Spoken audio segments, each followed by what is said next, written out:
king called La Mancha, a gentleman. His name is one historians debate, but he called himself Quixote. Don Quixote! And you must know that this gentleman devoted all of his time to reading books of chivalry. In short, he became so absorbed in his books that he spent his nights from sunset to sunrise, and his days from dawn to dusk, poring over them. And with a little sleep and much reading, his brain shriveled up, and he lost his wits. I, Don Quixote, the Lord of La Mancha. My destiny calls, and I go. And the wild winds of fortune carry me onward, whithersoever they blow. Onward to glory I go. I am Sancho. Yes, I am Sancho. And you know what I'm going to do? I'm going now. Senor Quijada, listen to your niece. That is my name no longer. I am Don Quixote, knight errant of La Mancha. Tony, your uncle is an embarrassment. Now I decided to marry into this family. You've not been into him. How's my dear friend Senor Quijada or Don Quixote? And you won't be anytime soon. Not that big. You need to get shaved. I don't need to do anything. You then. You agree that it's only right and requisite for a man of my wit and physical mint, for his own rare renown, and as well as the service to his country, to make knight errant of himself, righting wrong and exposing himself to all world of danger, from which he shall emerge with eternal fame and glory. Well, I don't know about all that, but the fame and glory part certainly sounds all right. And you'd agree that such a knight should have a squire, yes? Why? Certainly yes. Why, certainly yes. Congratulations! You are now the squire of the most famous knight in all of La Mancha. What's that? I, Don Quixote! And I should tell you, friend Sancho, that it's a most glorious boast indeed, not only for fame, but it was once very much in vogue for knights errant to make reference of the squire at the end of their journeys. And you may not be able to tell, but I am among those who believe there is great value in traditions such as these. I should think I am as well, seeing as I would so obviously benefit from them. But what would I be governor of, your grace? Oh, you know, whatever lands come into my possession at the end of our journey, which may be very many indeed. Oh my, I never thought of myself as a governor, but I trust you completely. And why shouldn't you? Oh, Sancho, Sancho! There she is! Who? The lady of my thoughts! A lady so singularly her own, so fair and lovely that none can compare. Why does your lordship, who is such honor himself, need a lady of your thoughts? Why, Sancho, a knight errant without love is like a tree without leaves, or a body without a soul. And was colored by a name musical, uncommon and significant, befitting to her loveliness. Dulcinea del Toboso! To her and her invulnerable honor, I dedicate all my heroic deeds. For the lady Dulcinea. Sancho, fetch my steed! Yes, your worship. Where is your steed? Round back to the house. I will show you, but we must go quietly.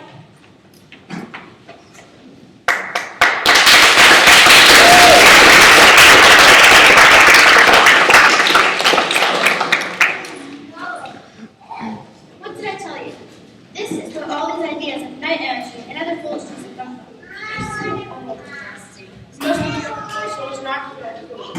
Like this book here. I read it as a boy. And for all its nonsense about giants, it is twice as much value as a book of self-discovery and the art and craft of swordsmanship. In fact, this is the book that inspired me to pursue the art of architecture. Ridiculous. No, I know what it means. This book here is about a knight pursuing truth in the world, dragons and uncertainty, protecting the city from all and all, secretly of certainty. I read it as a young person as well, and that's why I became a priest. Good there are no dragons here. Perhaps not, but there are always people worth protecting me and caring for. You are also full of nonsense. Master Sanson, this one should be so good. About a great knight, who must still show great humility and bravery before marrying his love. A lovely and fair maiden. That sounds about right. Who is terribly spoiled and dull, and must first learn English about the world, else she went with a potato for the brain. Remember your place, housekeeper. My place? Who are you to say what my place is? For all you know, I could be wiser than you are. You never know who's had the answers all along until the call shines. Just like Senor Quijada, only he has decided to call upon himself. Where is the old man anyhow?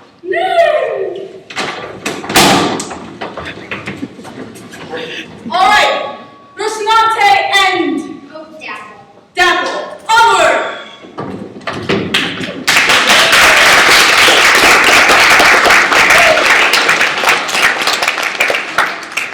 And so began the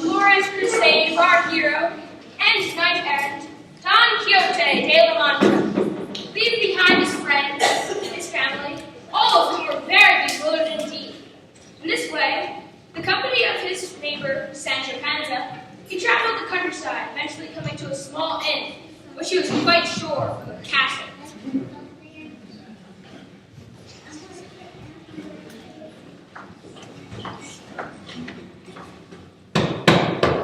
May the keeper of this castle grant entry to the great renowned Don Quixote of the Mancha and his noble squire, Sancho Panza. May the keeper of this castle grant entry to the great renowned Don Quixote of the Mancha and his noble squire, Sancho Panza. May the keeper of this castle grant entry to the great renowned Don Quixote of the Mancha and his noble squire, Sancho Panza. All right. What is it you want?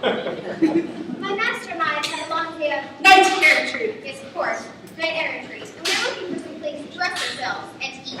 You found it. This is my keeper. The I'm sure you mean castle, my good Castellano. But no matter, my squire shall fetch us some provisions. Yes, senor.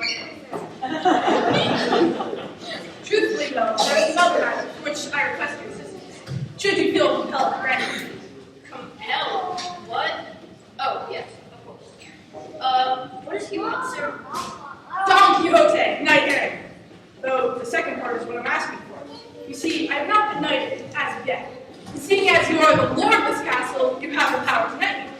Should you feel that I am fit to be knighted, though as I'm sure you can see, from my gait and from the manner which I bear my soul, there is no better fit for knighthood. I should say, not sir. Not that I shall have later. Kneel down. The lord of this castle, Don Quixote of Mancha. And all my deeds and victories in service of the lady, Dulcinea del Toboso. And all who sees the victory shall get service of the lady, Dulcinea del Toboso. Nightmare. Hooray! Bravo, brave Sir Knight! Thank you, my Castellan, and thank you, Sancho. Say, innkeeper, what's all this noise about? I have to be on the road early in the morning to shave a bishop in the next province, and I can't get any sleep with all this traffic. And a sleepy barber is a terrible situation on any question. Yes, of course. Our name was Louis. Why, it's my dear friend, Don Quixote! Team! You have stolen the golden helmet of Mancha. Sancho, look! What are you talking about? See? That is the enchanted helmet of Mancha. You must have stolen it.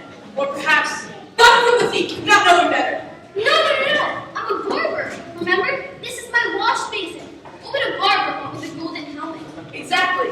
Which is why I must take it from your foolish hands and return it to its rightful place atop the head of a hero. Sir Knight, you cannot go stealing from my guests. Or your squire from my kitchen. I'm afraid, good Castellan, that in this matter you cannot be helped. It is all for the best, I assure you. It's all well. I can buy a new one. He obviously needs it more than I do. Sancho Ortiz, your reason in this matter shall not be forgotten, my dear friend and barber. What about your meal? The squire practically cleaned out my kitchen. Don't be absurd! I have never heard of a knight errant paying for a meal before. As the Lord united you, I assure you, they always do. And all people including generous gratitude. Here, I shall consider this night's stay a gift. But remember that in the future, a knight will always pay. And tips. Thank you, kind Castellan. And here, for a new wash basin, Sir Knight, Rocinante! Away!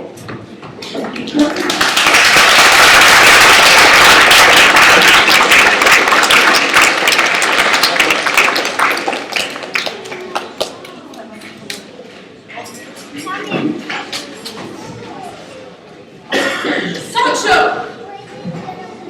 Look! Fortunes of war are arranging matters better than you could have expected. For friend Sancho, there stands before us an army of monstrous giants. I shall engage them in battle, ending with their lives, and with their spoils we shall begin to make our fortunes. Yes, of course. Lieutenant Cody? What giants? Those there, with the long arms, nearly 50 feet. What we see there are not giants, but windmills. And their arms have sails that are turned by the wind to make the millstone go. It is easy to see that thou art not used to the business of adventures. Perhaps not, but I am well acquainted with the business of windmills. Then have been enchanted to appear to his windmills. Fool you, but I assure you, those are giants. Now stand back while I engage them in fierce and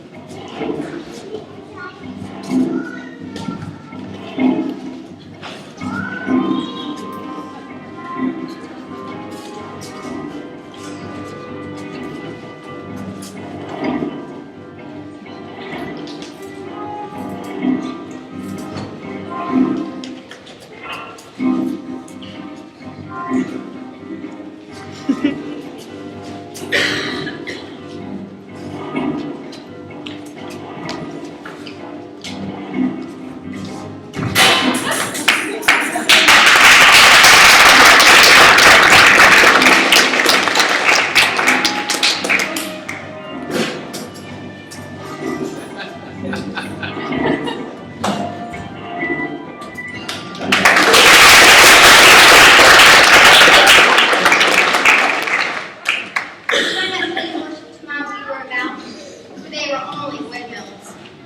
friend Sancho. The fortunes of war, more than any other, are liable to frequent fluctuations. And moreover, I think, and it is the truth, that some enchanter has turned these giants into mills in order to rob you of the glory of vanquishing them. But I assure you, I am even less easily discouraged than I am destroyed.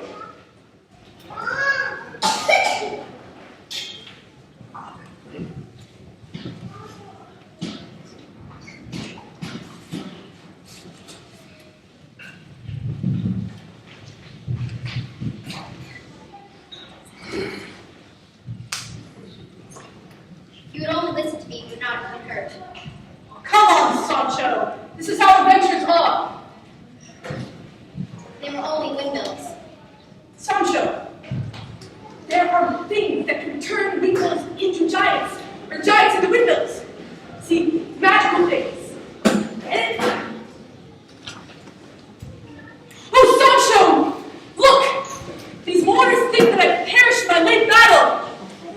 Good shepherds! Do not despair, for I am in excellent spirits, and only slightly less excellent health. You're not mourning, you old man. You're mourning the loss of a friend and fellow shepherd, who died the most painful death of a broken heart. No, yes, and obviously ungrateful, heartless refusals of the shepherdess Marcella. He loved to be. He was hated. He adored her. He was scorned. He rode the wild beast. He pleaded for marble. He pursued the wind. He cried for the wilderness. He served in gratitude, and for a reward, he made a brave death at an age so young. Marcella! Marcella! Oh, fierce triumph love! And come to admire your destruction? What would you have done? Indeed, I could have asked. In fact, I have come to defend myself in the face of all of you who blame me for your sorrow and suffering. And if you have any sense at all, you'll listen to me. The lady shall have the attention she requests. What is it you think I have done to cause you grief? You have refused your love.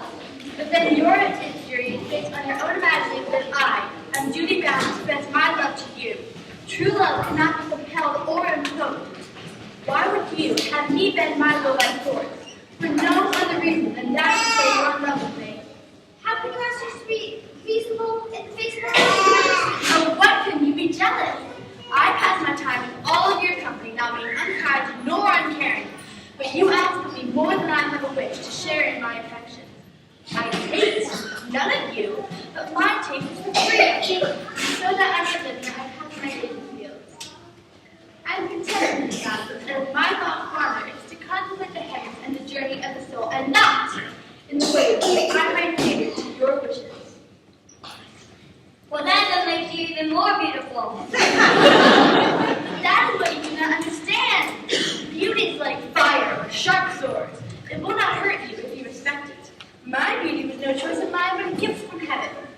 And just as a rose, which can hurt, does not deserve to be placed for its thorns, I deserve no reproach for my beauty. If my virtue only lends itself to the grace that you find beautiful, why should I, who possess this virtue, compromise my way of living and virtue because of it? If you think I am ungrateful, then withhold your attention and let anyone who calls me wayward seek not my attention. If you think I am cruel, then pursue me not, for I surely have no wish for you to follow me.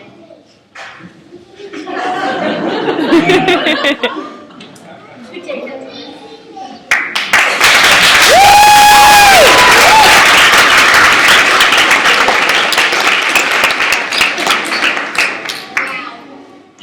Let no one, whatever his rank or condition, dare to follow the beautiful Marcella. You're painted by sword. Your wishes are clear. But as one who knows much of love, I will tell you, you have no business to despair. For to love truly is to be inspired to be greater than you could have ever dreamed. Now go forth!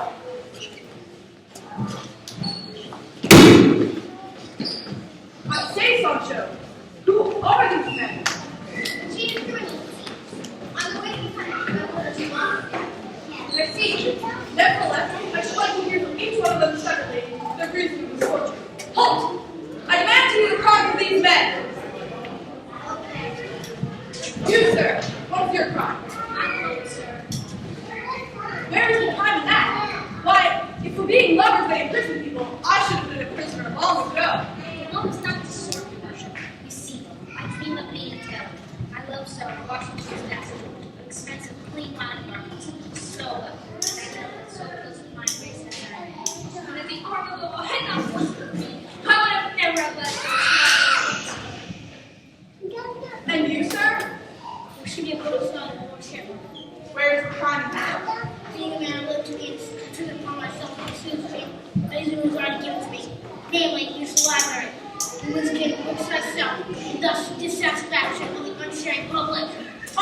daring indeed. You should think that the public be made of dreamers such as yourself. And you? I climb, that I hunger, and do not wish to cause distress. I should think that all men ought to be shamed, if that is the law. Well, you see, it is complex. For my stomach is deeper than my pockets. And if it be the one, I find the emptying of the other. Which, with the disparity between the two, I anticipate to find any innkeeper most upsetting, hence by leaving prematurely to prevent the discovery of his mouth. You get it? I see. This is most troubling. And you? I sympathize with the imprisoned. Empathize too, now I should say. It would seem that that is the price, yes. For you see, I was so moved by the sad eyes of my neighbors' cattle and their fenced-in flock that I uprooted their fence in the dark of the night, setting them free to live as nature intended. Unfortunately, it was their lack of exposure to the world beyond their farm and general bovine naivete that they ended themselves up in the middle of town, making a very unintentional but very unseemly consequence. What a worthy intention, to be sure. And you, good sir? No use asking it. Chris harms that he's alive. Nay, I'm a storyteller. My story, like all great literature, is rooted in truth. My name is Miguel de Cervantes. Don Quixote of the Mancha. And is the story finished? Will it ever be finished? I wonder. I know the truths I wish to tell of, but the only life I can write of is my own. And the life of a writer simply does not hold the reader's attention as it ought to.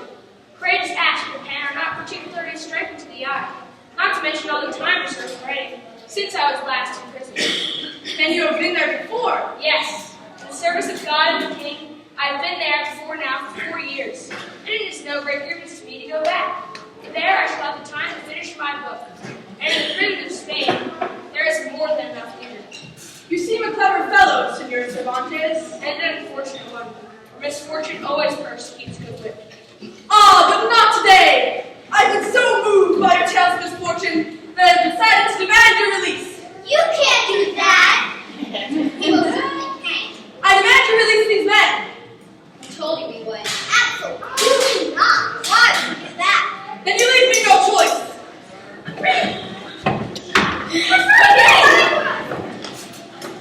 You need not thank me as a liberator, for I have only done what my duties as knight-errant dictates. Though, to show your gratitude, I only ask that you present yourself and your services to my lady Dulcinea del Toboso. My good knight-errant, we will do no such thing. Being escaped prisoners, we will receive even longer sentences than the ones from which you found us. Then I accept your senses of duty and honor, both of which are far stronger than fear. I demand it! We're free! Free! Woo! They take my manuscript! My story! Come back!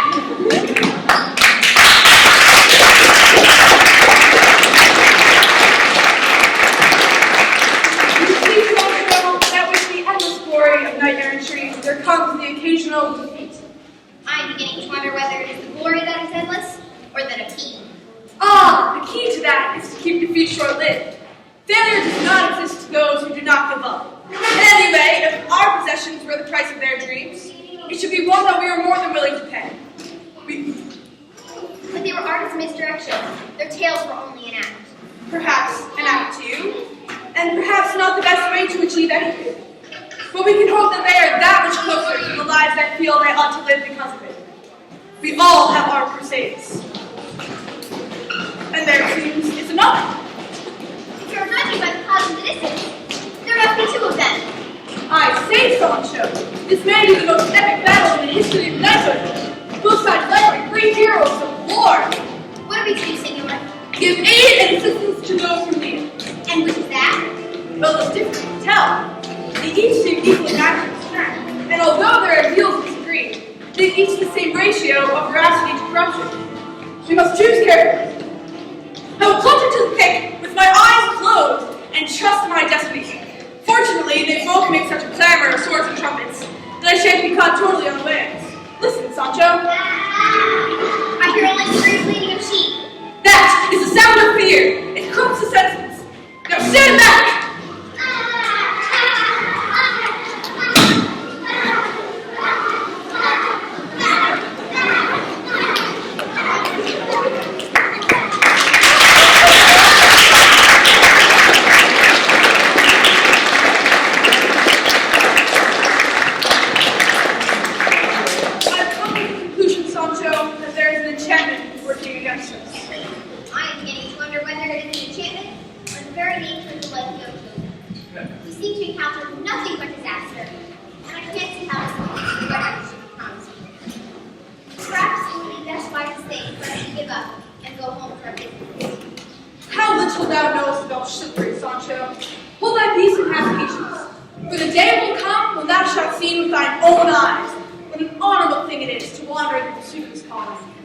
Nay, tell me, what greater pleasure can there be in the world, or what delight can equal that of living with abandon, engaging in the pursuit of a dream? None, beyond all doubt. You are still a young man, Sancho, so you do not know this yet.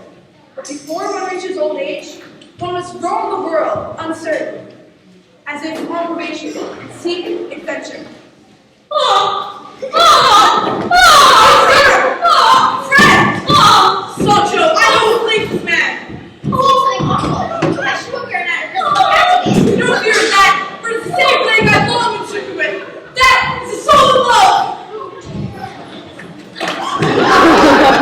Thank you, Mr. Knight. Think nothing of it, fellow lover. Oh, speak not that word! For my heart cannot contain the reminders that live in my memory. Well, perhaps talking is not of help. All my master does is talk, and you have never seen a higher spirit. If it will please you both, though, pray do not interrupt me, for I only have the will to begin my tale once. I'm sure it would please us as much as it would benefit you from telling it. And if your looks are anything to go by, I can't imagine you getting any worse. That, I'm afraid, is very true. My name is Cardetti, though the name is mine. My heart belongs to a lady so fair and beautiful that words cannot do her justice. Her name is Lucinda. Lucinda? Oh, 'tis torture, for she has not left my thoughts since the moment I saw her through the gates of her home. I am a poor man. She is a fair lady, so I was not able to spend my days at her side. So instead, we exchanged letters through the gates of her home, telling stories and dreaming of falling in love. She has the most exquisite handwriting, so delicate and delightful, and her words so clever and charming. Each letter would surprise me more and more, revealing new dreams and ideas. We could also talk and laugh. Through the gate, that's hardly what I call ambiance. But we were in love! It was perfect.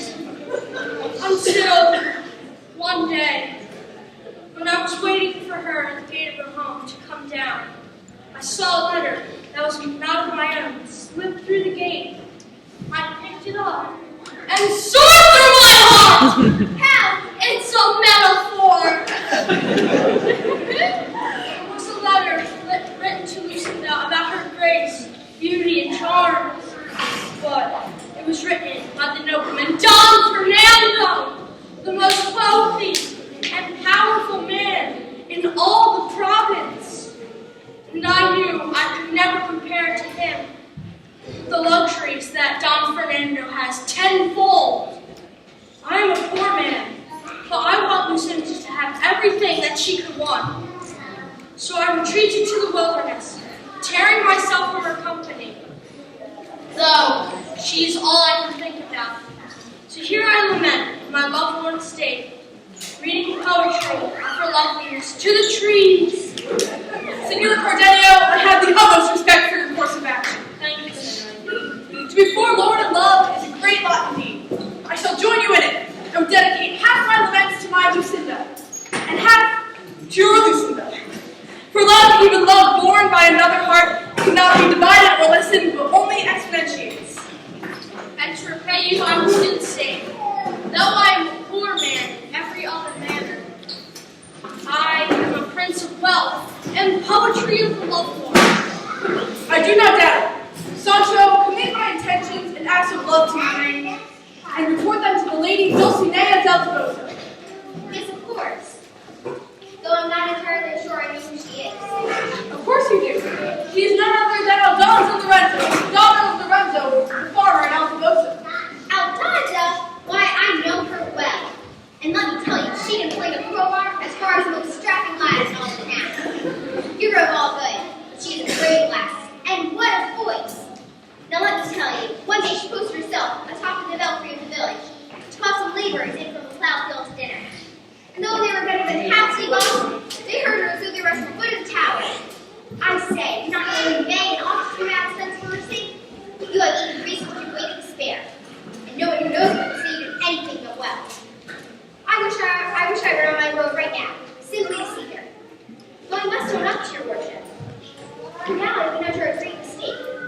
For I thought that the lady Dulcinea must be some princess who she was in love with, or some other person great enough to deserve the compliments you pay her.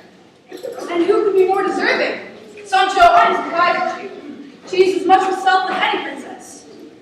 And to love what is real and his own is far better than any perfect yet counterfeit imagining. For true idealism is love without condition for what is around you, and to pursue it all your life. Now walk sincere lamenting, commit to memory, and present them all to the Lady Dulcinea. Yes, of course. It will pain me strangely to see you in such agony. Good! Just think the lamenting I should do, had I real reason for it. Now observe us as you go, so that you may retell it all in tragic detail. Lucinda, the most graceful and charming lady! My Dulcinea, so humbly I profess to you.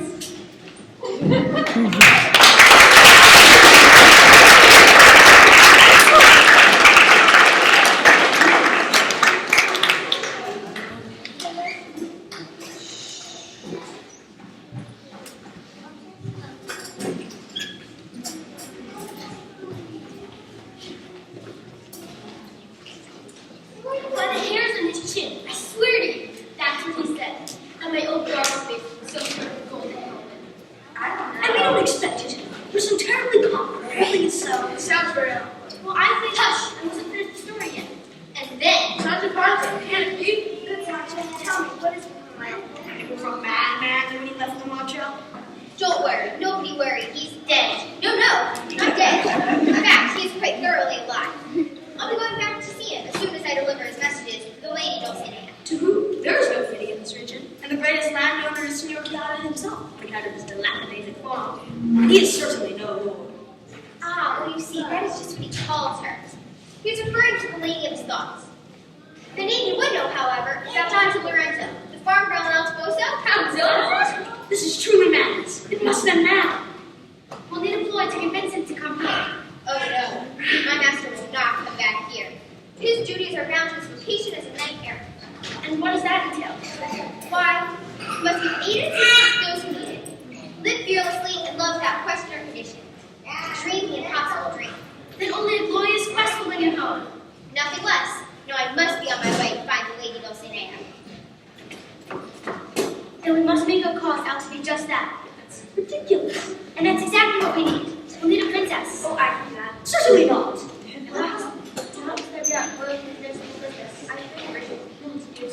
Oh, help us. Fine. Also need a company who will travel. A swordsman in dark a courageous shepherd serving his guide. Wait, a brilliant scholar. And excuse me, I'm sorry.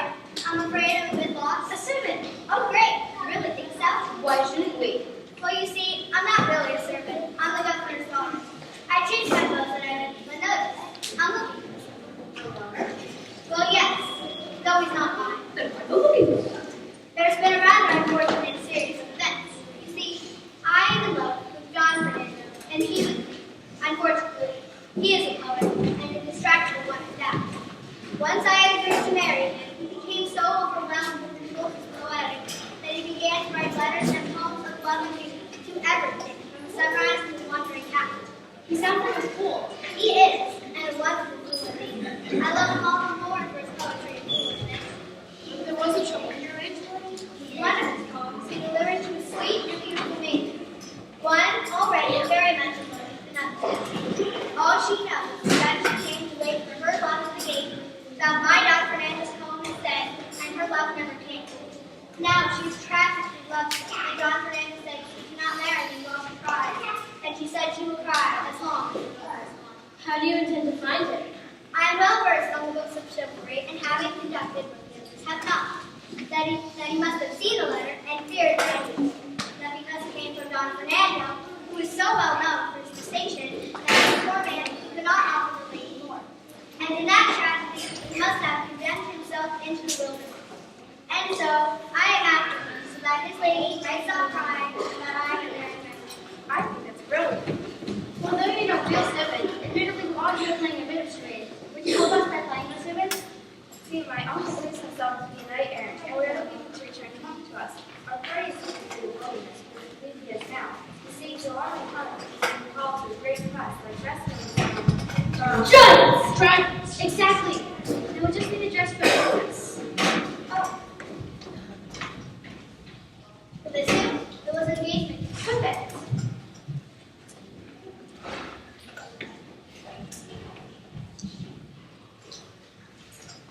with me, and we'll strategize how best to approach our journey. What about us? The rest of you, find something to disguise yourselves. I was no such thing. I'll to you.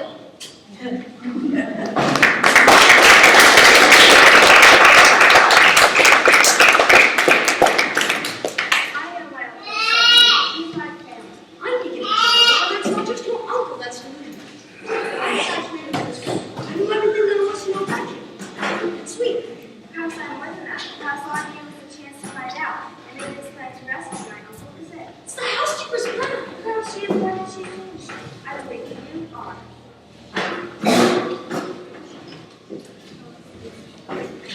We're all ready. Your ladyship? Good Sir Knight. Excuse me for now. May this be taken my intentions at your narrow mind this time abroad. No luck. Good sir, I am a princess and my castle was destroyed by A dragon giant. If you help me, I promise to grant you ownership over all that I own. Please, good sir, do you know of a knight who might aid me in my distress? Why, only the finest knight in all of history, Don Quixote de Mancha.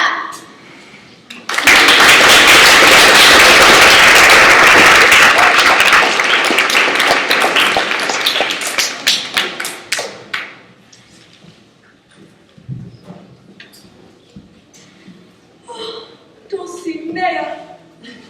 Gracie, knight, are you the famed Don Quixote of Mancha? Indeed I am. How may I be of service to you? Pray that it is urgent, for otherwise I am bound to my field and table, for my love and for the love of my new companion, in solitude and in fellow despair. Good sir, I assure you it's the most urgent matter. Her castle's been plagued with giant dragons. Sancho, you've returned from your journey.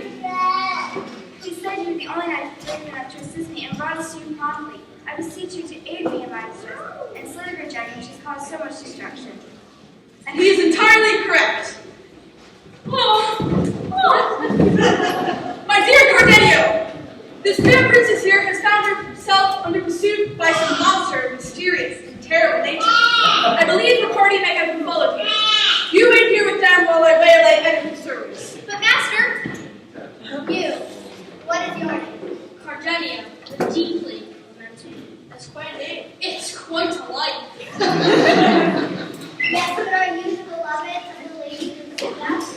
You mean the most charming, beautiful, and graceful lady in all Spain, and it is her I commit my life.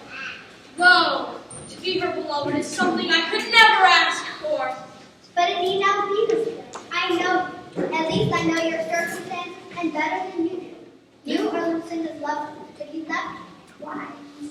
I believe she was also loved by the nobleman, Don Fernando, and knew I could never compare to him the luxuries that he can offer. There you are wrong. Don Fernando is my love, and although he loves all in the world that is good and beautiful, it is I who love, and I love him, and that is a love that will not change. Nor will Lucinda's love change for you. She has not ceased speaking to discover his laughter, and because he feels responsible, Don Fernando will not marry him until he stops crying. Can you be speaking the truth? I would not have come all this way to tell you the falsehood. Well, what if I return, and she forgets, or worse, remembers, but regrets our love? What if, those of your sake, you risk disappointment? That's always the case in matters where love is defined. You cannot know unless you step boldly and beyond what you know. Aha! It is not dragons or giants pursuing you, but more lovelorn souls. My dear Cardenio, this life of solitude seems to grow more popular by the hour. I must be seeking Lucinda! I'm a man of love! But Virginia, Lucinda, can this really be you? would this really be you? Lucinda, will you marry me? Of course I will. You forgive me? What for? For my stomach. No. For those are the things I love you for. Your poetry, your foolishness, and as for the silliness. I came on all this way on what might have been a hopeless quest, that I might be able to marry you. But I came on this way, which I might be in hopeless quest, to be able to marry you. I suppose I would. Are you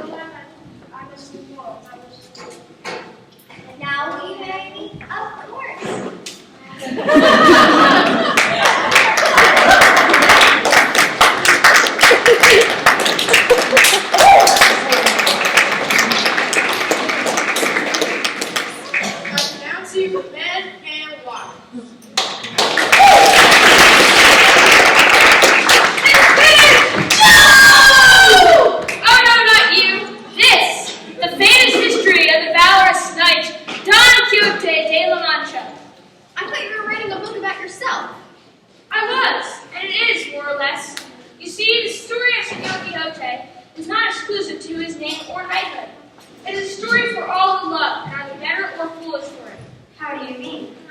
Well, I would tell you, but the story is yet unedited and does have proper footnotes, so you will have to wait until that is taken care of. I think I know what he means. My master is cool. I mean, he has nothing of the rogue in him. He is rather the simplicity of a child. And for this, I love him with all my heart. He has no thought of doing harm to anyone, only good to all. I certainly can't bring myself to leave him, no matter what foolish things he does. For I know that he does them with the love of all that is good. Who am I then to take that away from him? Thank you, Sancho. You're a fool as well, and a great one indeed. Or my name's not Don Who said that? I'm known as the Knight of the Mirrors. I've come to challenge you. See what I merit? I accept your challenge, great Knight of the Mirrors. And if I win, you will give up your life of knight errantry and return to the Mancha. Knight of the Mirrors, you have not you were challenging. This is the greatest knight in all of the Mancha. It's right. We defeat Atlanta. I will take his place. You must have said, I'll resolve you. Stand behind me. Fear not, sweet princess and gifted swordsman, good shepherd. What will happen, will happen.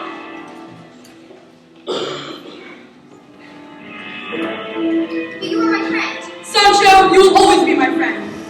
Great Knight of the Mirrors, I know I'm outmatched. I can see it in your armor. My reflection is... Perhaps not. This princess who has spoken so eloquently in your defense as I. See your Quixote! Don Quixote!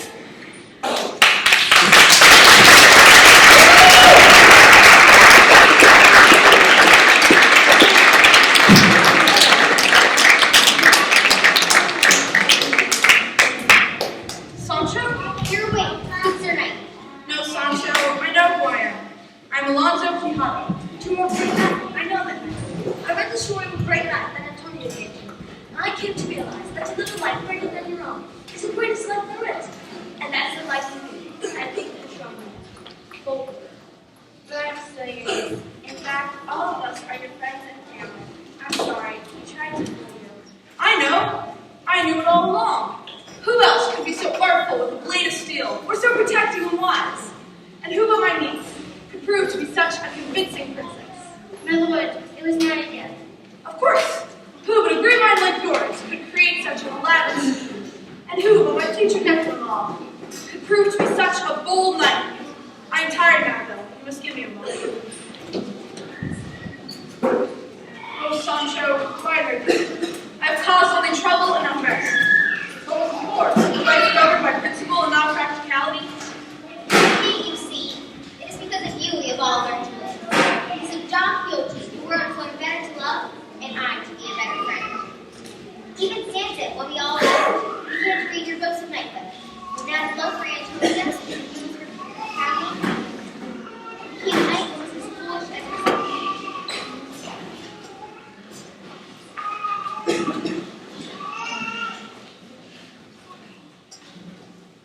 Is this the home of Don Quixote? Right there in the Mancha? My story, I am Miguel de Cervantes. Yes. This is so. How did you know to come here? Whether it's in the book. Right here.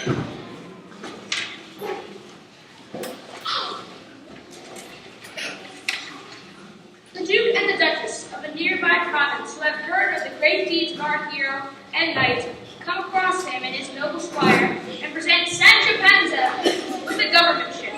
Impossible! Exactly. See, I knew I would never break the promise to you. But how do you know? Because it was always true, even at the beginning. You have always been greater than you appear, even to yourself. And now that you are a governor, never to be ashamed where you came from, never worry about injuring yourself when confronting an enemy. Have pity and leniency on criminals. Don't eat garlic and onion. Walk slowly and speak deliberately. Be sure to eat little, not to drink too much, and not to use so many proverbs. Except for the garlic and onion, I can do all that. I know you can, Sancho, and you'll be a beloved governor indeed. It's true. But I am no knight.